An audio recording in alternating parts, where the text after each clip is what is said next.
कल ईरान के ज़रिए इजराइल पर मिसाइल दागे गए।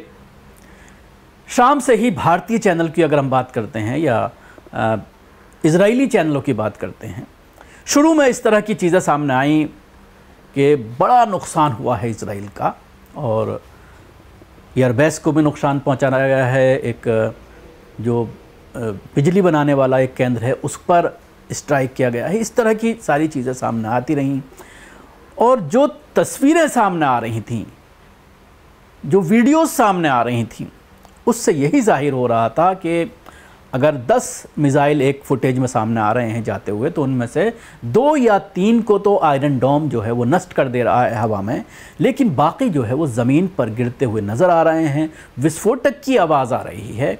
इस तरह के दर्जनों वीडियो कल रात से ही सोशल मीडिया पर गर्दिश कर रहे हैं और उसके साथ ही लोकल मीडिया की कुछ रिपोर्ट्स भी सामने आई हैं जो शुरू में सामने आई थीं और उसके बाद उनको अब सोशल मीडिया से हटा दिया गया है।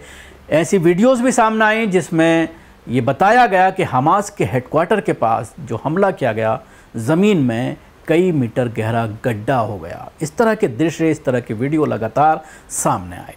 लेकिन कुछ घंटों के बाद जब नेतन्याहू पब्लिक डोमेन में आते हैं, अपना ऑफिशियल स्टेटमेंट देते हैं, तो एक तो उनकी बॉडी लैंग्वेज जो थी उससे जाहिर हो रहा था कि बुरी तरह से नेतन्याहू घबराए हुए हैं।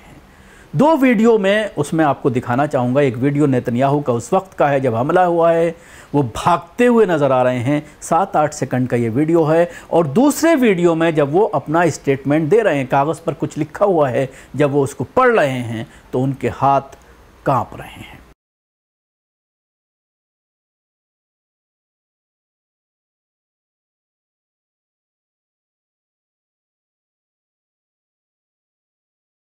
देखा कि साफ तौर पर नेतन्याहू ये कहते हुए नजर आ रहे हैं कि कोई नुकसान नहीं हुआ है।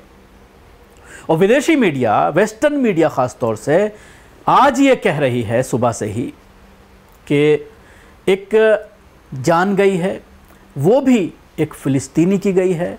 जब आयरन डोम ने एक मिसाइल को निष्क्रिय किया है तो उसका कुछ हिस्सा एक व्यक्ति के ऊपर गिरा है। फ़िलिस्तीन का वो व्यक्ति बताया जा रहा है, मुस्लिम बताया जा रहा है। यानी पूरे 180 मिसाइल दागने का जो दावा ईरान के ज़रिए किया जा रहा है, हालांकि बहुत सी रिपोर्ट्स ये कह रही हैं कि 300, 350 या 400 तक इसकी संख्या हो सकती है मिसाइलों की, लेकिन ईरान की अगर हम बात करें तो ईरान इसको 180 अपने ऑफिशियल स्टेटमेंट में बता रहा है। तो उससे ये कहना है इजराइल का कि कोई भी नुकसान नहीं हुआ है। दूसरा स्टेटमेंट जो है, दूसरी अहम बात जो उन्होंने कही है वो ये है कि हमारी जंग बुराई को जो फैलाने वाला महवर है, पनपने देने वाला जो है, हमारी जंग उसके खिलाफ है। अब सवाल ये खड़ा होता है कि पिछले 1 साल से 6 अक्टूबर 2023 जब हमास के ज़रिए हमला बोला गया और उसके बाद से जंग का जो सिलसिला शुरू हुआ है, तब से लेकर आज तक तकरीबन 1 साल के अंदर 72,000 से ज़्यादा जानें इस जंग में निहत्ते मुसलमानों की, फ़िलिस्तीनियों की जा चुकी है, जिसमें 30,000 से ज़्यादा बच्चे हैं, 15,000 से ज़्यादा बुज़ुर्ग और महिलाएं हैं।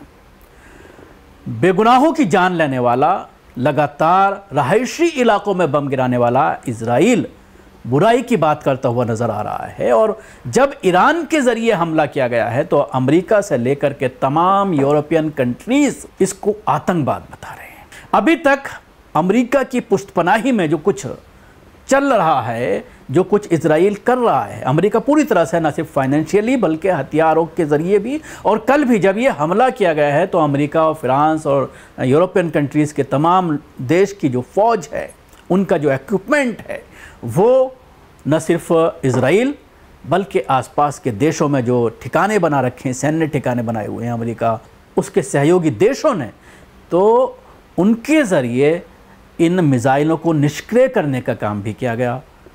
पूरी तरह से साथ थे। और उसके बाद देर रात अमेरिका के प्रेसिडेंट का ये बयान सामने आया कि हमने अपनी फ़ौज को लगा दिया है, यानी अब फ़ौज पूरी तरह से न सिर्फ डिफेंस बल्कि आगे किस तरह की कार्रवाई करनी है उसकी रणनीति बनाई जा रही है।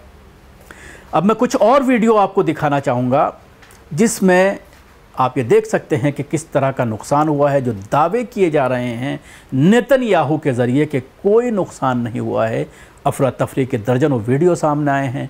न सिर्फ एयर स्ट्राइक मिसाइलों के ज़रिए हमला किया, बल्कि ग्राउंड पर भी इस तरह की वीडियो सामने आई कि गोलीबारी हुई है जिसमें 6 लोगों की मौत हुई है। और वो इलाका है जहां पर कब्ज़ा कर रखा है इजराइल ने। फ़िलिस्तीन का जो इलाका है उस इलाके में कुछ लोगों के ज़रिए ज़मीन पर फायरिंग की गई और उसमें कुछ यहूदी मारे गए हैं। ईरान के भूमध्य सागर में इजरायली गैस रिग पर हमला किया है, वो पूरी तरह से नष्ट हो गया है। इस वीडियो में आप देख सकते हैं। और इजरायली गैस 80% अगर कहा जाए तो पूरे इजराइल का जो गैस है इसी प्लांट से सप्लाई होता था और इस प्लांट को पूरी तरह से तबाह कर दिया गया है। दूसरी वीडियो में आप ये देख सकते हैं कि इजराइल ने मोसाद मुख्यालय के पास एक ईरानी मिसाइल के प्रभाव को कैद किया है।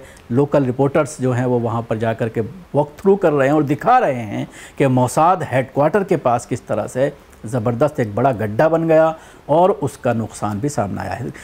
कई वीडियो ऐसे सामने आए हैं जिसमें बिल्डिंग पर सीधा हिट किया है मिसाइल ने। हालांकि जानी नुकसान ज़्यादा इसलिए नहीं हुआ है क्योंकि इजराइल के ज़रिए पिछले तकरीबन 20 सालों से जो बनकर बनाने का एक प्रावधान रखा गया है, किसी भी नई बिल्डिंग के अंदर बनकर बनाए जाते हैं जो पूरी तरह से सुरक्षित होते हैं, किसी भी हमले को वो झेलने के लिए सक्षम होते हैं। उन बनकरों में जैसे ही अलार्म बजता है किसी हमले का तो तमाम जो रहायशी लोग हैं, जो वहाँ के लोकल निवासी हैं, वो उन बनकरों में चले जाते हैं। जो पुरानी बिल्डिंग हैं वहाँ पर एक कंबाइन बंकर्स बनाए गए हैं, पब्लिक प्लेसेस पर बंकर बनाए हुए हैं। ये कहा जाता है कि इजराइल में बंकरों की जो तादाद है, संख्या है, वो किसी भी बस स्टॉप से ज़्यादा है। यानी बस स्टॉप से ज़्यादा सड़कों पर, शाहराहों पर, महल्लों में, बाज़ारों में जो बंकर बनाए गए हैं वो बड़ी संख्या में है, जिसकी वजह से जानी नुकसान बहुत ही कम वहाँ पर देखने को मिलता है। इसके साथ ही कुछ वीडियो सोशल मीडिया पर सामने आए देर रात में, जब ये पूरे हमले हो रहे थे या हमला हो गया ईरान के ज़रिए, तो न सिर्फ ईरान बल्कि देश के मुख्तलिफ़ इलाक़ों में जश्न का माहौल, लोग सड़कों पर बाहर निकल आए, जश्न मनाया गया। ऐसा ही एक वीडियो गज़ा से सामने आया है जहाँ पर बच्चे इजराइल पर ईरान से दागी गई मिसाइलों पर जमकर जश्न मनाते हुए नज़र आ रहे हैं। कभी ये ख़ुद पर मिसाइलें गिरती देख रहे थे, लेकिन आज जब दुश्मनों पर मिसाइलें गिर रही हैं तो यहाँ पर जश्न का माहौल है।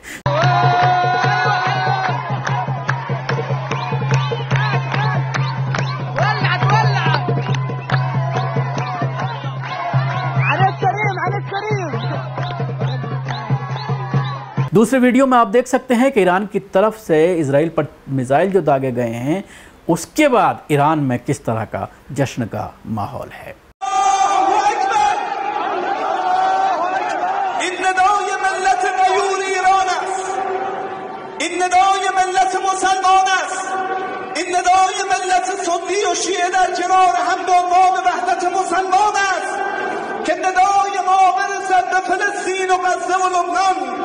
अब जिस तरह की बातें नेतन्याहू के ज़रिए की जा रही हैं, वो बुराई की बात कर रहा है, आतंकवाद की बात कही जा रही है पूरी दुनिया में। अब ख़ासतौर से भारत में भी कल रात से एक बड़ा तबका है हिंदूवादी संगठनों से जिनका ताल्लुक़ है, जिनको अंधभक्त भी कहा जा सकता है, वो बार बार जिस तरह से इस हमले को लेकर के अब ये कह रहे हैं कि ईरान को एक दिन में ही ख़त्म कर दिया जाएगा, चुटकियों में ख़त्म कर दिया जाएगा। अब सवाल ये खड़ा होता है कि क्या ईरान के पास ऐसी ताकत नहीं है?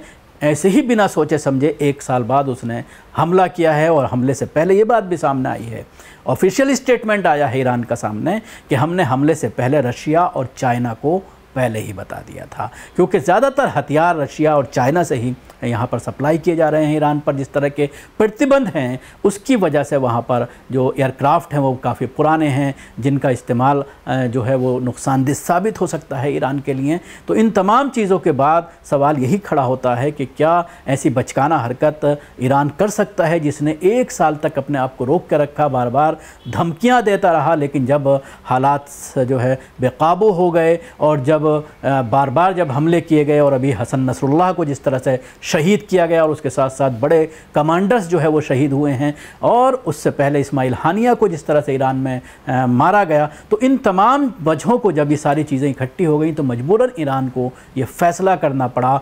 और अब जिस तरह के आरोप लगाए जा रहे हैं और पूरी दुनिया में अभी सवाल खड़ा हो गया है कि कौन बड़ा आतंकवादी है, ईरान को जिस तरह से आतंकवाद की बात कही जा रही है और एक बहाना बना करके उस पर हमला करने की योजना जिस तरह से बनाई जा रही है, तो इससे कहीं ना कहीं ये पूरा जो मामला है ये आगे कहीं बढ़ता हुआ नज़र आ रहा है और तीसरी जो है विश्व युद्ध की तरफ ये बढ़ता हुआ मामला है। मध्य पूर्व में युद्ध का ख़तरनाक रूप से बढ़ना, इजराइल द्वारा अंतर्राष्ट्रीय कानून और अंतर्राष्ट्रीय न्यायालय का पालन करने से इनकार करने और गाज़ा, लेबनान और यमन में उसके निरंतर नरसंहार के साथ साथ ईरान के जनरलों की हत्या का परिणाम है। लेकिन मुख्य अपराधी अमेरिका है, जो इजराइल को बम, मिसाइल और धन की आपूर्ति जारी रखकर उसके अपराधों को बढ़ावा दे रहा है। इतिहास अमेरिका को मानवता और सभ्यताओं के लिए सबसे बड़े खतरे के रूप में दर्ज करेगा। इसके साथ ही ईरान ने 30 इजरायली F-35 लड़ाकू विमानों को सफलतापूर्वक जो है वो नष्ट कर दिया है। इन जेट विमानों का इस्तेमाल